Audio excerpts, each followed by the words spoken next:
Hello and welcome back guys, आपके अपने अमित सिंह के व्लॉग में। First of all I am so sorry that आपको जो है व्लॉग बहुत देरी से देखने को मिल रहा है, क्योंकि मैं थोड़ा बिज़ी था तो नहीं हो पाया। उसके लिए आई एम सो सॉरी, लेकिन कोई नहीं, देर आए दुरुस्त आए, आ तो गए। तो बस आज हम चलते हैं मैडम तुसाद म्यूज़ियम, जहाँ पे सारे सेलिब्रिटीज़ का एक वैक्स का पुतला, एक वैक्स का स्टैचू बनाया जाता है।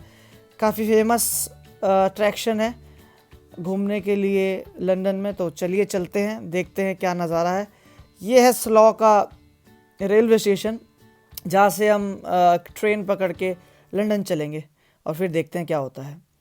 तो हम आ गए हैं लंदन के जाने के लिए रेलवे स्टेशन पे स्लॉ के।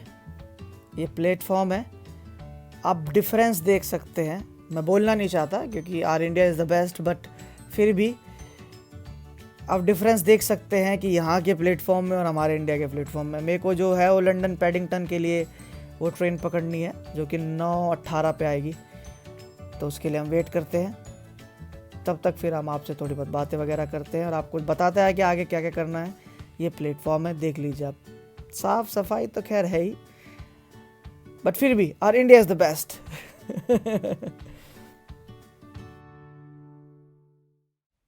तो ये आ चुकी है हमारी ट्रेन और हम हैं चलने के लिए तैयार। अब बस वेट करेंगे इसके स्टॉप होने का और देखते हैं चढ़ के अंदर के क्या नज़ारे हैं। इंडिया की तरह भीड़ तो नहीं है कहीं कि खड़े होके जाना पड़े, लेकिन यहाँ पे ऐसा होता नहीं है। आई एम जस्ट किडिंग, यहाँ पे ऐसा होता नहीं है। मोस्ट ऑफ द टाइम यहाँ पे ट्रेन्स वगैरह सब फ्री रहती है, क्योंकि पॉपुलेशन इतनी है, कम है, तो हर किसी को प्रॉपर जगह मिलती है। ये गेट्स खुलेंगे अभी अपने आप। यस, चलिए चलते हैं। देखिए कहा था ना, सीट ज़रूर मिलेगी, खाली पड़ी है पूरी। तो अपनी जर्नी शुरू हो गई है। बस अब हमें अब लंदन पैडिंगटन पहुंचना है, वहाँ से फिर एक ट्रेन लेनी है, फिर बेकर स्ट्रीट जाना है, फिर बेकर स्ट्रीट पे पहुंच के फिर हम आपसे मिलते हैं, फिर हम आगे का आपको बताते हैं। सो गाइस, हम लोग पहुंच चुके हैं लंदन पैडिंगटन, जो कि हमारी डेस्टिनेशन का एक आधा हिस्सा हो सकता है कि हम आधे हिस्से में पहुंच गए। अभी आधे में और जाना है हमें। बेकर स्ट्रीट के लिए हमें एक और ट्रेन पकड़नी है, अंडरग्राउंड ट्रेन। तो ये अभी हाल फिलहाल लंदन पैडिंगटन का स्टेशन है। Through out the journey safety का बहुत ख्याल रखा गया है कि हर स्टेशन पे आपको हैंड सैनिटाइज करवाने के लिए वॉलंटियर्स मिल जाएंगे। मास्क के बिना एंट्री अलाउड नहीं है, और जो कंजेशन वाले एरिया हैं जैसे टिकट्स वगैरह, तो वहाँ पे भी सोशल डिस्टेंसिंग का काफ़ी ध्यान रखा गया है।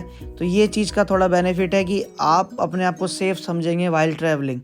सो इसीलिए इस टाइम इंग्लैंड थोड़ा मूविंग ऑन है बाकी देशों के मुकाबले। देखिए जैसे ये वॉलंटियर्स हैं तो ऐसे ही हैं। चलिए अब यहाँ से निकलते हैं, वहाँ पे पहुँचते हैं बेकर स्ट्रीट और फिर आपको मिलते हैं। सो गाइस, हम पहुँच चुके हैं और वो है हमारी डेस्टिनेशन। हम बेकर स्ट्रीट रेलवे स्टेशन के बाहर हैं और बस अब हम मैडम तुसाद म्यूज़ियम में जाना है। तो फाइनली हम अपनी डेस्टिनेशन पे आ गए हैं। अब आगे के एक्साइटमेंट शुरू करते हैं। अंदर चल के देखते हैं कि जो हम सोच के आए थे क्या वैसा है, क्या उससे ज़्यादा है, क्या उससे कम है। तो उसके लिए चलिए अंदर चलते हैं और बस देखते हैं कि जिस चीज़ के लिए आए थे वो चीज़ मिल भी पाएगी या नहीं। तो जो एक्साइटमेंट है उसको बरकरार रखते हुए अंदर चलते हैं और देखते हैं अंदर के नज़ारे।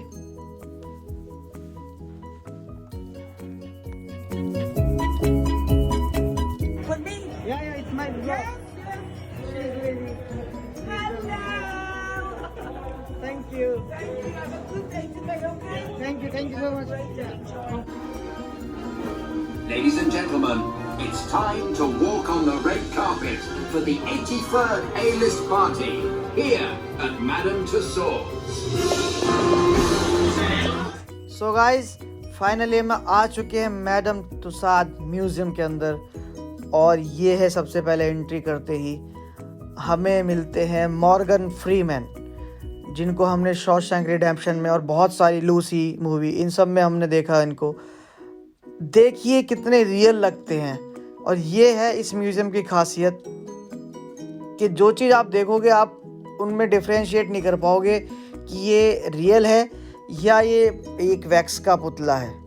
सो यही एक खासियत है इस म्यूज़ियम की, जिसके लिए पूरी दुनिया से लोग यहाँ पे आते हैं देखने के लिए, और बहुत ही ज़्यादा फेमस है, और अब तो इसकी बहुत सारी ब्रांचेस भी हैं। तो चलिए देखते हैं हमें क्या क्या और कौन कौन देखने को मिलता है। तो ये हैं हमारे अपने अमिताभ बच्चन जी, बहुत यंग एज की शायद इनकी है ये, लेकिन फिर भी है ये हमारे बिग बी। चलो एटलीस्ट हमारे इतने बड़े अभिनेता, इनकी मूर्ति यहाँ पे है, इनका स्टैचू यहाँ पे, बहुत बड़ी बात है, और it looks like very real. उसके बाद ये कोई चाइना की महारानी होंगी, मेरे को इनका नाम नहीं पता, अगर आपको पता है तो आप कमेंट में बता देना प्लीज़। और इनके बाद आती हैं हॉलीवुड की फेमस एक्ट्रेस एंजेलिना जोली। आप देखिए कितनी रियल है, एक छोटी छोटी डिटेल भी बहुत रियल बनाई हुई है। इनके बाद हमारे टाइटैनिक के हीरो, हमारे जैक भैया, हमारे Leonardo DiCaprio, the true actor in all manners, और ये उनका स्टैचू है और बहुत ही रियलिस्टिक है। उसके बाद चलते हैं, थोड़ी बचपन की यादें ताज़ा करते हैं। हैरी पॉटर की heroine Emma Watson, Hermione Granger जिनको हम जानते थे, तो बहुत ही रियल है, वाकई में ऐसा लगता है कि इंसान ही बैठा हुआ बगल में। ये हमारे ब्रैड पिट भैया, जिन्होंने बहुत सारी हिट मूवी दी हैं, हॉलीवुड के बहुत ही हॉट और बहुत ही फेमस एक्टर ब्रैड पिट।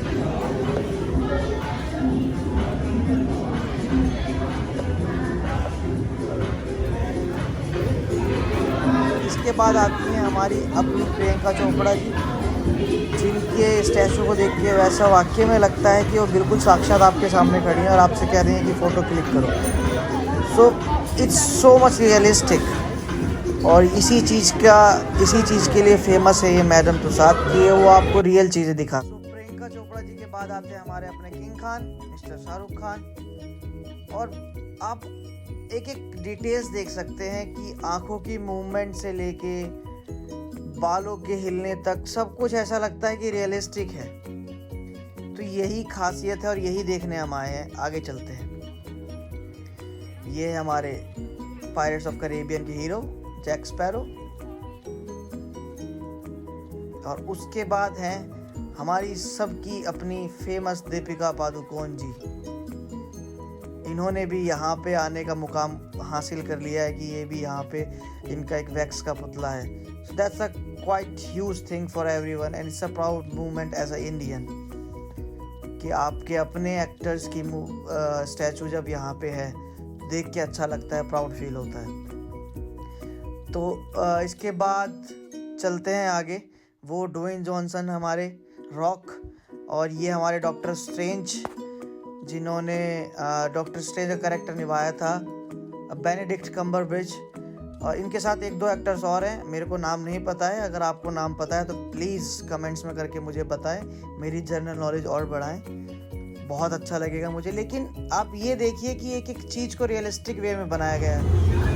इसके बाद उन्होंने किंग कॉन्ग में एक आइलैंड बनाया है, क्रिएट किया है, जो मूवी में सीख के उनको अपने अंदाज से, अपने वैक्स के तरीके से क्रिएट करने का। देखते हैं क्या क्या है।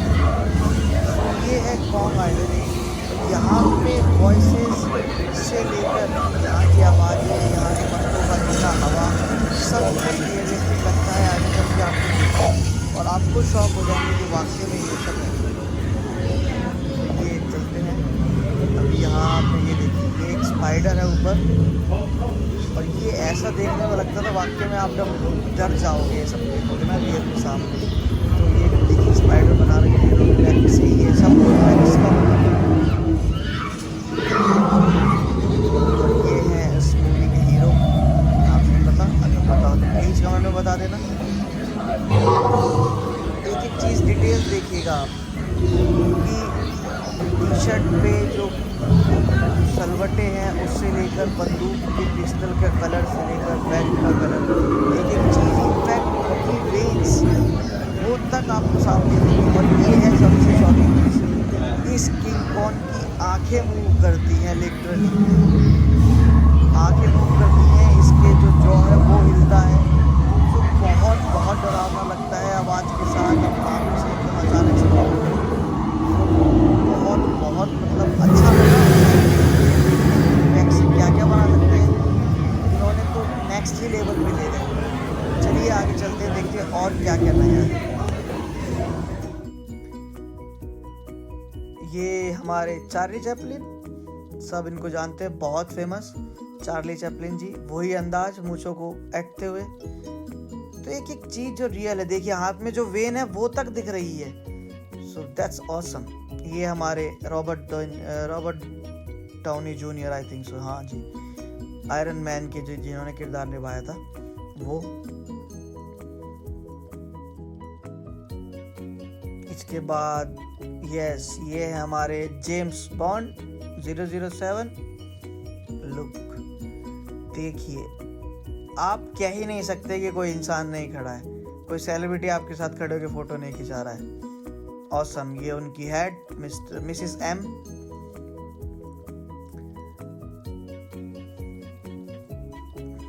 और इसके बाद आएंगे हमारे आर्नोल्ड सुभाष नगर, टर्मिनेटर। अगर कोई वो पूरा नाम ले सकता है तो प्लीज कमेंट में लिख दे, क्योंकि हमसे तो सुभाष नगर ही बोला जाएगा। तो Arnold Subhash Nagar. Mister Olympia. Look at, आपको ब्लड का क्या, प्यूपिल्स का, एक एक चीज का वो डिटेल्स जो डिटेलिंग करते हैं, इसीलिए इनको मास्टरपीस कहा जाता है कि इनकी डिटेलिंग्स बहुत ही परफेक्ट होती है। एक एक चीज, अगर उस टाइम पे अगर कोई पसीने की बूंद भी होगी तो वो भी आपको डिटेल्स में दिख जाएगी। देखिए एक एक घाव पूरा दिख रहा है। अब चलते हैं स्पोर्ट्स सेक्शन में, जिसके लिए मैं बहुत एक्साइटेड हूँ, क्योंकि आप भी एक्साइटेड होंगे जब आप वो चीज़ देखेंगे। मैं बताऊंगा आगे। ये कुछ स्पोर्ट्स पर्सन हैं, ये इंग्लैंड के, ब्रिटेन के, जिन्होंने ब्रिटेन के लिए ओलंपिक में मेडल जीते हैं। और ये हमारे 9x8 बोल्ट अ चैंपियन। ये हमारे Usain Bolt, world's fastest man, उसी पोज में और बिल्कुल सेम। अब डिटेल्स देखिए बस, आई एम अमेज्ड। और उसके बाद है हमारे भगवान, द गॉड ऑफ क्रिकेट, जिसके लिए मैं बहुत एक्साइटेड था, शायद आप भी होंगे। द गॉड ऑफ क्रिकेट, एक एक चीज की डिटेल्स दिखाएंगे। अभी देखिएगा, आपकी पिच तक बिल्कुल एकदम ऐसा लग रहा है कि पिच को भी बनाया हुआ है। देखिए जिस पिच पे वो खड़े हैं, बिल्कुल ऐसा लग रहा है कि पिच को भी कॉपी करके बिल्कुल ग्रास के साथ बनाया हुआ है। वही पैड्स, वैसी ही टी शर्ट में स्लीव्स, जो टी शर्ट में सलवटें पड़ रही हैं, कितनी सलवटें कहाँ हैं। Awesome, it's awesome. ये देख के अच्छा लगता है।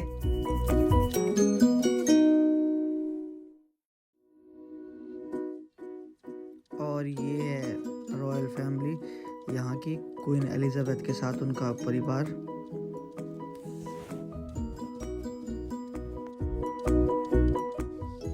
और इसके बाद हमें मिलते हैं हमारे दलाई लामा जी, विद ड्यू रिस्पेक्ट। और यहाँ पे भी सर के बाल से लेकर पैर के नाखून तक एक एक चीज़ की डिटेलिंग की हुई है। छोटी से छोटी चीज़ जो आप लोग सोचेंगे कि शायद हमें नहीं भी दिख रही है, लेकिन उसकी भी डिटेल्स पूरी तरह है। तो इस चीज़ के लिए I am shocked, I am impressed actually. So इसके बाद हम आते हैं पॉलिटिकल कॉर्नर पे, जो कि हमारे आप सब जानते हैं Donald Trump, the president of USA. अभी भी यहाँ पे भी वही गुस्से वाला पोज।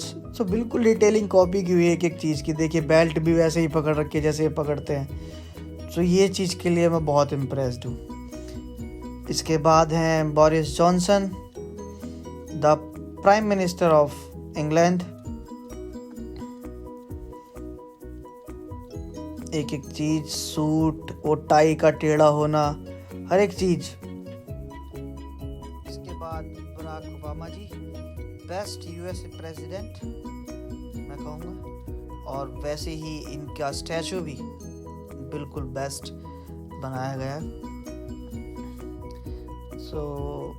इसके बाद मिलते हैं उस आदमी से जिसकी वजह से पूरी दुनिया इस टाइम परेशान है, the president of China, mister Jinping, या जो भी इनका नाम है।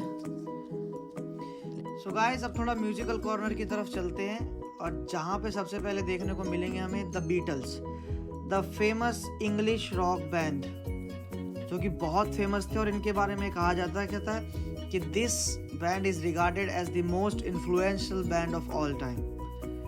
सो सबसे फेमस थे अपने टाइम पे और उसके बाद भी बहुत टाइम तक फेमस रहे हैं। और इसके बाद आएंगे जो गाना हम लोगों ने बहुत सुना होगा, शेप ऑफ यू।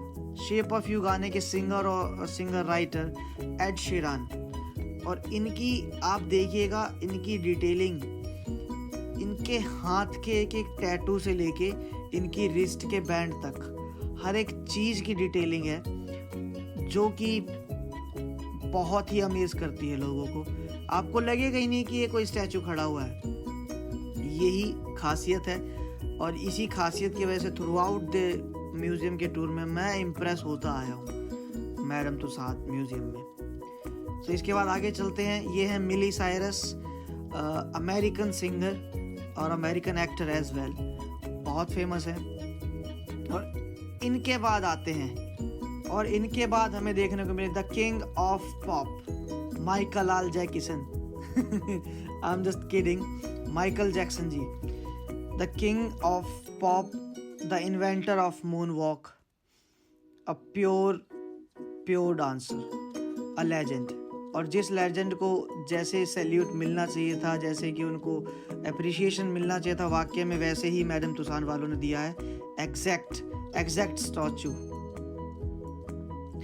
इसके बाद चलते हैं मार्वल हॉल ऑफ हीरोज़, जिसके लिए मैं बहुत एक्साइटेड हूँ क्योंकि यहाँ पे सारे मार्वल के हीरोज़ की हमें स्टैचू देखने को मिल सकते हैं।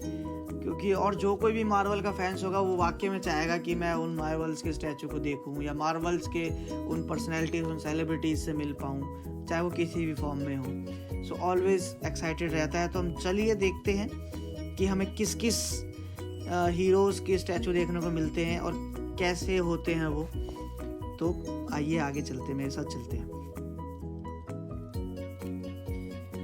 सबसे पहले हल्क, हाँ हल्क, ये तो पैर है। अरे हल्क भाई तो आधे ही, oh my god, this is very big. Hulk भाई को आधा ही बनाया है, आधा शायद ये ग्राउंड फ्लोर पे है और आधा फर्स्ट फ्लोर पे है, उसके लिए हमें ऊपर चढ़ के बाद में देखना पड़ेगा। और ये है निक फ्यूरी, एवेंजर्स के माई बाप जिन्होंने एवेंजर्स बनाया उसके बाद सब कुछ शुरू किया। निक फ्यूरी कहीं से देखने में आपको लगता है कि एक रियल आदमी नहीं खड़ा है, मेरे को तो नहीं लगता था। फर्स्ट ग्लांस में आप देखोगे आपको नहीं पता चलेगा कि कोई रियल है या स्टैचू है।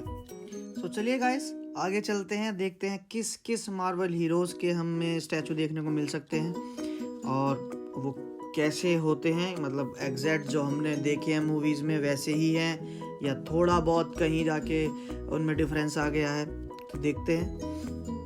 सबसे पहले हमें मिलते हैं आयरन मैन के चेले स्पाइडरमैन, और ये बिल्कुल जिस पोज में जैसे रहते हैं ये वैसे ही हैं, अपना दीवार से चिपके हुए हैं किसी।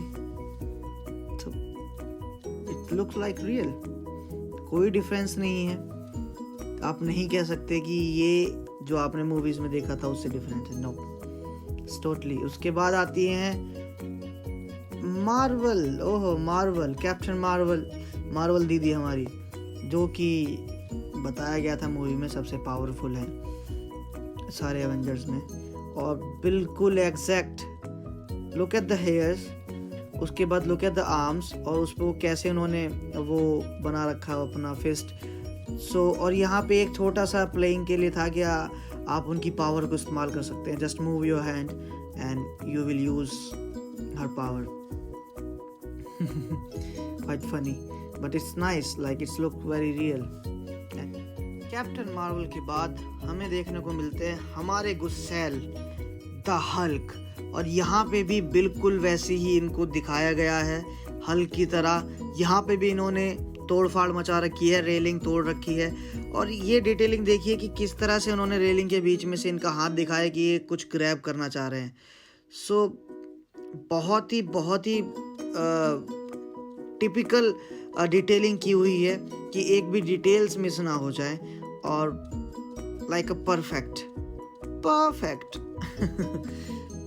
और ये उनके बाद हम देखते हैं यहाँ पे हॉकाई, जो कि मूवी में तो छतों पे चढ़ते ही रहते थे, म्यूजियम में भी छतों पे चढ़ के ही इनका एक स्टैचू बनाया गया है ताकि रियलिस्टिक फील हो, और काफ़ी हद तक कामयाब भी हुए उस रियलिस्टिक फील को दिलाने के लिए मैडम तुसाद, कि हम जो भी देखते हैं वो हमें लगता है कि वाकई में रियल है। The statue is not a statue, it's a human being, it's a live human being. So काफ़ी हद तक उस चीज़ में वो कामयाब हो गए हैं। और ऊपर चलते हैं, देखते हैं क्या है और कौन कौन से जो मेन मैं देखना चाहता था वो है कि नहीं है। और ये कुछ एवेंजर्स की वेपन्स हैं, गन्स वगैरह हैं। और इसके बाद आते हैं हमारे अपने कप्तान साहब, जिसको देखने के लिए मैं वाकई में आया था। और यहाँ पे मैं उतना ही इम्प्रेस्ड हूँ क्योंकि यहाँ पे इन्होंने जो शील्ड पे भी जो इनके मार्क्स थे लड़ाई के बाद, जो डिटेलिंग जो निशान रह गए थे वो भी डिटेल्स मिसिंग हुई हैं। शील्ड पे भी वो सेम मार्क्स है, इनकी ड्रेस पे भी वही दाग है।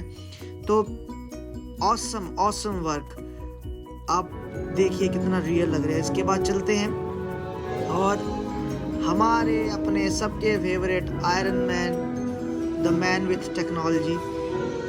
सो देखिए रियलिस्टिक है। और ये मैंने टच किया था, मैं टच किया था। ये वैक्स है, वैक्स नहीं है, ये प्लास्टिक था। और प्लास्टिक के अंदर वैक्स हो कि नहीं हो पता नहीं, लेकिन ये प्लास्टिक था, ये वैक्स नहीं था। सो क्या करें अब। सो दोस्तों, यही था एक छोटा सा मिनी टूर कह लीजिए मैडम तुसाद म्यूज़ियम का। मैंने कोशिश की आपको पूरा दिखा सकूं, जो मैं देखूं वो आपको दिखा सकूं। तो यही था एक छोटा सा व्लॉग। तो आपको कैसा लगा ये व्लॉग? अच्छा लगा या नहीं लगा? कुछ नया सीखने को मिला या नहीं मिला? तो जो भी आपके व्यूज़ थे वो मुझे ज़रूर बताएं, ताकि आगे आने वाले टाइम पे मैं और अच्छे अच्छे व्लॉग्स आपको दिखा सकूं, जो मैं देखूं वो आपको दिखा सकूं। तब तक के लिए सेफ रहिए, सुरक्षित रहिए, कोरोना वायरस से बचे रहिए और खुश रहिए, और दूसरों को भी खुश रखिए। Bye bye, take care.